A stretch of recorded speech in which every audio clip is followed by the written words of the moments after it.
तो फाइनली ढूंढ लिया आपने। हाँ, मुझे उम्मीद थी आप ढूंढ लोगे।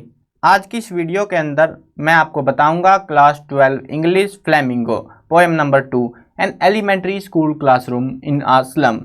यानी कि एक स्कूल के बारे में कहानी है, एलिमेंट्री स्कूल की, यानी कि पोएम है, जिसके अंदर आपको जो है स्लम का एरिया है और वहाँ की क्लासरूम के हालात आपको देखने को मिलेंगे। चलो शुरू करते हैं। मैं हूँ अजय और आप देख रहे हैं CCL क्लास। यहाँ पे जो है आपको बता देता हूँ पहले ही वीडियो स्टार्टिंग से ही कि आपको इसके क्वेश्चन आंसर्स कंप्लीट बुक के इस चैप्टर के बाकायदा, और उसके साथ साथ आपको जो है इंपॉर्टेंट क्वेश्चन समरी लिखी हुई मिलेगी। डिस्क्रिप्शन में लिंक चेक करना, और हाँ, वीडियो देखनी है तो प्लेलिस्ट का लिंक भी डिस्क्रिप्शन में है। 2 लिंक है, एक पेज का है और एक प्लेलिस्ट का है, दोनों इसी बुक के हैं, तो आपके काम आएगा। चलो अभी शुरू करते हैं कहानी को। इसके राइटर हैं स्टीफन स्पेंडर। ये इन्होंने जो है बहुत सारी कहानियां लिखी और इनका खास तौर पे जो इंटरेस्ट था वो था पॉलिटिक्स के अंदर। अब यहाँ पे हमारी जो स्टोरी है, पोएम है एलिमेंट्री स्कूल क्लासरूम इन आसलम, इसकी जो थीम है, थीम होती है ना, एक पोएम की एक थीम होती है, सेंटर पॉइंट जो होता है वो क्या है? Social injustice and class in equalities, जो कि बहुत बार एग्जाम में पूछा जाता है, सो पता होना चाहिए। इसकी थीम क्या है? सोशल इनजस्टिस, यानी समाज के अंदर जो अन्याय हो रहा है उसके ऊपर ये पूरी है। क्लास के अंदर जो अन्याय है, विभिन्नताएं हैं, वो आपको इस पोएम के अंदर देखने को मिलेगी। ऑल ओवर जो आपको एक स्कूल है, स्लम एलिमेंट्री स्कूल है, छोटे बच्चों का स्कूल बोल सकते हो, तो वो जो है गरीबी के इलाके में, स्लम होता है गरीबी पिछड़ा हुआ इलाका, तो वहां पे स्कूल है, उसकी क्लास का जिक्र आपको देखने को मिलेगा यहाँ पे। अब देखते हैं इस पोएम के सॉल्यूशन को। Far far from gusty waves these children faces. Far far from gusty waves, gusty waves होती हैं बहुत ही शक्तिशाली जो लहरें होती है समुद्र के अंदर, उनको गस्टी वेव्स बोला जाता है। लेकिन यहाँ पे समुद्र की लहरों का मतलब यहाँ पे समुद्र की लहरें नहीं है, यहाँ पे बता रहे हैं far far from gusty waves the children's faces. ये जो बच्चे हैं इनके चेहरों से जो खुशी का, जो शक्तिशाली जो लहरें आनी चाहिए थी वो नहीं है, वो उनसे बहुत ज़्यादा दूर है। मतलब लॉजिक ये है कि ये जो बच्चे हैं, अब आपने कोई बच्चा देखा होगा, आपके आसपास रहता हो या फिर आपकी फैमिली में भी होगा, तो आपको पता होगा जब हम छोटे बच्चे होते हैं हम बहुत एक्साइटेड होते हैं, मतलब नए नए वर्कआउट करने के लिए, कुछ भी एक्टिविटी करने के लिए बहुत एक्साइटेड रहते हैं, जोश में रहते हैं। लेकिन अब इन बच्चों के अंदर तो जोश बिल्कुल नहीं है, इनके अंदर से जोश बहुत बहुत ज़्यादा दूर चला गया है। Like rootless weeds the hair torn around their pallor. अब देखो यहाँ पे लाइक रूटलेस वीड्स, जैसे जड़ होती है, उखाड़ दो जड़, खरपतवार की वीड्स होती है खरपतवार, तो घास फूस बोल सकते हो आप, सीधी बात। घास फूस की जैसे बिना जड़ के वो सूख जाता है ना, बिल्कुल मतलब बेजान सा हो जाता है, बेजान सा क्या, मर जाता है वो। तो the hair torn round their pallor, उसी प्रकार से जो है उनके बाल उलझे हुए हैं और वो उनके पैलर, पीला जो चेहरा होता है उसको पैलर बोलते हैं, तो उनके पीले चेहरे के दोनों तरफ ऐसे उलझे हुए बाल लटक रहे हैं। अब देखते हैं यहाँ पे कुछ बच्चों का जिक्र आता है, कुछ बच्चे हैं क्लास में बैठे हुए हैं, तभी तो क्लास की बात होगी, तो बच्चों के बारे में जानते हैं। और ये इंपॉर्टेंट है, यहाँ से क्वेश्चन पूछा जाता है कि बच्चों के बारे में एक्सप्लेन कीजिए। इस पोएम में से इतना ही आता है यहाँ पे, से ज़्यादा खास तौर पे इस पहले पैराग्राफ को अच्छे से रिमेंबर रखना है आपको। देखो भी, the tall girl with her weighted down head, एक लड़की बैठी हुई है जिसने अपना सिर को नीचे कर रखा है। द पेपर स्विमिंग बॉय, एक लड़का है जो बिल्कुल कागज की तरह पतला है, यानी कि सूखा पड़ा है, वो खाने पीने की शॉर्टेज हो रखी है घर में। विद रेड आईज, और उसकी आंखें चूहे जैसी हो रखी है, सिकुड़ चुकी है उसकी आंखें भी। The stunted unlucky heir of twisted bones, एक और बच्चा बैठा हुआ है जिसकी हड्डियां घूमी हुई है। ट्विस्टेड बोन्स, टेढ़ी मेढ़ी हड्डियां हो जाती है ना, कुछ एक्सेप्शन केसेस होते हैं। तो एक बच्चा बैठा हुआ है, वो अनलक्की है, अनलक्की है वो बच्चा जिसकी हड्डियां वो घूमी हुई है। रिसाइटिंग ऑफ फादर्स ग्नार्लेट डिशीज, उसको जो है ये चीज़ें विरासत में मिली है, ये जो हड्डियां उसकी घूमी हुई है ना, उसने खुद नहीं घुमाई, उसको ये उसके पिता से विरासत में मिली है। उसकी हड्डियों में गांठ बनी हुई है, ग्नार्ल डिसीज, ये एक बीमारी होती है जिसके अंदर शरीर की जो मसल्स है वो इकट्ठी हो जाती है और गांठ बननी स्टार्ट हो जाती है पूरे शरीर के अंदर। तो वैसी ही उसकी हड्डियां घूम गई है और उसके शरीर के अंदर मतलब गांठें ही गांठें बनी पड़ी है, जो कि उसको अपने पिता से मिली है। His lesson from his desk, और वो जो है अपना जो है पाठ पढ़ रहा है अपने डेस्क से, बेंच वगैरह जहाँ पे बैठते हैं तो उस पे से वो अपना पाठ पढ़ रहा है। At back of the dim class, लेकिन at back of the dim class, dim होता है बिल्कुल अंधेरा सा, जो क्लास का अंधेरा सा इलाका होता है ना, वन अननोटेड, हमने तो उस पर ध्यान ही नहीं दिया था, स्वीट एंड यंग, एक प्यारा सा और एक जवान छोटा बच्चा बैठा हुआ है। His eyes lives in a dream, उसकी आंखें सपने में है, मतलब वो सपना देख रहा है, उसको कोई मतलब नहीं उस क्लास से, वो सपने में गुम है। बहुत ही प्यारा बच्चा है वो। Of squirrel game in tree room other than this, वो जो है क्या कर रहा है, किस चीज का सपना देख रहा है, स्क्विरल गेम का, गिलहरी के साथ खेलने का सपना देख रहा है, जो कि पेड़ के ऊपर जिसका कमरा बना हुआ है, अदर देन दिस, और वो इसके अंदर मतलब उसको एंजॉय कर रहा है, उस मोमेंट को, गिलहरी के साथ खेलने का वो सपना देख रहा है। तो यहाँ पे चार बच्चों की, चार ही है ना, हाँ, चार बच्चों के बारे में हमें पता चला। एक है टाल गर्ल जिसका सिर नीचे है, एक पेपर जैसा लड़का है जिसकी आंखें चूहे जैसी हैं, एक लड़का है जिसकी ट्विस्टेड बोन्स है, और एक आखिर में बैठा हुआ है क्लास के बिल्कुल अंधेरे में, और वो स्क्विरल गेम का सपना देख रहा है। ठीक है, ये याद रखना, ये पूछा जाता है एग्जाम्स में चीजें। अब देखते हैं आगे। ऑन सोर क्रीम वाल्स, और वाल्स होती हैं दीवारें, सोर क्रीम खट्टी महक, क्रीम होती है, क्रीम ही होती है वो तो सोर क्रीम यानी कि जो खट्टी खट्टी महक होती है ना, वो दीवारों से आ रही है वहां पे, मतलब सड़ गई हैं वो दीवारें। डोनेशंस, वहां पे बहुत सारी डोनेशंस भी हैं, मतलब सामान देते हैं लोग, सरकारी स्कूल मान के चलो, तो वहां पे उनके नाम लिखे होते हैं, तो वैसी डोनेशंस बहुत सारी भरी पड़ी है वहां पर क्लास में।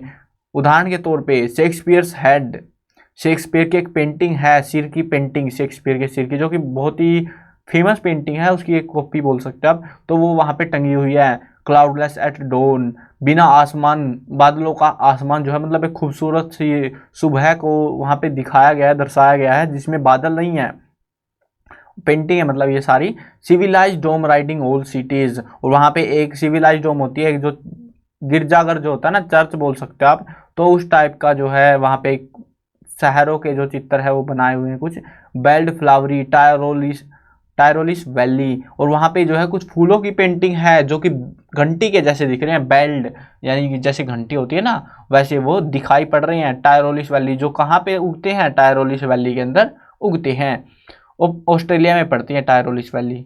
Open handed map awarding the world, its world, open handed एक मैप है, ये पूरे संसार का मैप है, जो बताता है कि पूरा संसार कितना बड़ा है। And yet for these children these Windows not this map there world, यानी कि इन बच्चों के लिए ये जो खिड़की है क्लास के अंदर, वो खिड़की ही उनके लिए जो है वो नक्शा है, मतलब वो दुनिया है, ना कि ये मैप में जो दिखा रखा है वो उनकी दुनिया है। Where all their futures painted with a fog, और जहाँ पे उनका जो भविष्य है वो धुंधला है, यानी कि बोलते हैं ना बच्चों को, बेटा तुम्हारा भविष्य बहुत सुनहरा है, आगे बहुत तरक्की करोगे, लेकिन इनके जीवन में ऐसा कुछ नहीं है, उनके जीवन में तरक्की नहीं है, उनका जीवन जो है धुंध से भरा हुआ है, मतलब आगे भविष्य में तरक्की उनको नहीं मिलने वाली। अब देखते हैं आगे। A narrow street sealed in with a lead sky, एक नैरो स्ट्रीट, एक पतली सी गली है, सील्ड मतलब बंद सी है, मतलब बोल सकते हो बहुत ही संकरी गली है, इन विद अ लीड स्काई, और ये जो लीड स्काई होता है ये होता है उदास आसमान, मतलब उदासी से भरा हुआ है वो पूरा area. Far far from reverse keeps and stars of words, वो दूर है, बहुत ज़्यादा दूर है आइलैंड से, नदियों से, मतलब जो भी चीज़ें आपको पता है वो सारे जो है लोग, मतलब यहाँ पे स्टार्स ऑफ वर्ड्स, ये जो थोड़ा अजीब लगेगा आपको, जो राजनेता लोग होते हैं ना, उन्होंने वादे किए थे आपके घरों में पानी, बिजली, मकान, रोटी, कपड़ा सब मिलेगा आपको, लेकिन उन्होंने वोट लेके भाग गए। नदियाँ, आइलैंड्स, सारी चीज़ों से वो दूर है, उनको जो सपने दिखाए गए उनसे भी दूर हैं, वो कभी पूरे ही नहीं हुए, मतलब समझ रहे हो, कंडीशन बहुत बुरी है। Surely Shakespeare is with the map is a bad example, map a bad example, यानी कि ये बोल रहे हैं अब हमें विश्वास हो गया है शेक्सपियर इज विक्ड, यानी कि जो शेक्सपियर की पेंटिंग है वो उनकी गरीबी का मजाक उड़ा रही है। इसका ये जो लाइन है शेक्सपियर इज विक्ड, इसका मतलब है शेक्सपियर की जो पेंटिंग है वो उनका मजाक उड़ाने के लिए वहां पे लगाई गई है। The map a bad example, और जो नक्शा है वो एक बुरा उदाहरण है, वो काम का नहीं है उनके नक्शा, वो गलत चीज उनको दिखा रहा है। With ships and suns and love tempting them to steal, और ये सारी चीजें और उनको साथ में जहाज की पेंटिंग, वहां पे खुला आसमान, सूरज, वो सारी चीज़ें वो दिखाती हैं उनको, बोलती हैं कि हमको चुरा लो क्योंकि हम तुम्हारे भविष्य में कभी तुम्हें दिखाई नहीं पड़ेंगी, हमें चुरा लो तुम, मतलब चुराने के लिए उनको प्रोत्साहित कर रही है। For leaves that slightly turn in their crammed holes, और वो कहाँ रह रहे हैं, वो क्रैम्ड होल्स, बहुत ही मतलब संकरे छोटे छोटे घर, बिल्लो जैसे घर बोल सकते हैं आप, होल्स होते हैं, बिल जो चूहे के बिल, सांप के तो बिल होते ही नहीं, चूहे के होते हैं, तो क्रैम्ड होल्स छोटे छोटे घरों में रह रहे हैं वो, बिल्कुल टूटे फूटे छोटे छोटे घर, बहुत ही संकरे इलाके में। From fog to endless night, और वहां पे धुंध है, मतलब उनका जीवन अंधकार में है, और वो रात जो है वो अनंत है, वो मतलब उनकी जिंदगी में कभी उजाला नहीं आने वाला, वो हमेशा उसी अंधकार में जीते रहेंगे। ऑन देयर स्लैग हीप, वो जो है मतलब मान सकते हो कचरे के ढेर में जी रहे हैं। स्लैग होता है जो धातुओं का वेस्ट होता है ना, उसको स्लैग बोलते हैं। ऑन देयर स्लैग हीप, वो जो धातुओं का कचरा है वो उनके जैसे ही वो प्रतीत हो रहे हैं, मतलब वो वेस्ट है, उसको निकाल दिया, कुछ काम के नहीं है वो। The children's wear skins peeped through by bones, ऐसा लग रहा है ये बच्चे जो है ना हड्डियों के ढांचे के ऊपर स्किन ओढ़ रखी है, मतलब हड्डियां चमक रही है उनकी दूर से बहुत। एंड स्पेक्टिकल्स ऑफ स्टील, और एक जो है स्टील के चश्मे उन्होंने पहन रखे हैं विद मैंडेड ग्लास, जिनका जो ग्लास है वो टूटा पड़ा है बिल्कुल से। लाइक बोतल बिट्स ऑन स्टोन, जैसे पत्थर के ऊपर बोतल टूटी पड़ी होती है ना, वैसे इनका जो है स्पेक्टिकल यानी जो चश्मे होते हैं वो टूटे पड़े हैं, मैंडेड ग्लास है उनका।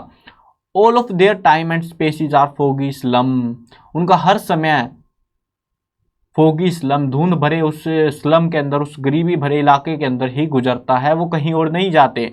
सो blot their maps with slums as big as doom, यानी कि अब जो है आपको क्या करना चाहिए, उस वो जो नक्शे हैं स्लम का जो एरिया है उन पे धब्बे लगा देने चाहिए, यानी कि ये यहाँ पे जो है ये स्लम एरिया है तो उन पे स्पोर्ट उनका वो मैप काम का है, ना कि वो वर्ल्ड का मैप उनके काम का है। स्लम्स एज बिग एज डोम, यानी कि बहुत ही बड़े बड़े धब्बे जो है उसके ऊपर लगा देने चाहिए वहां पे।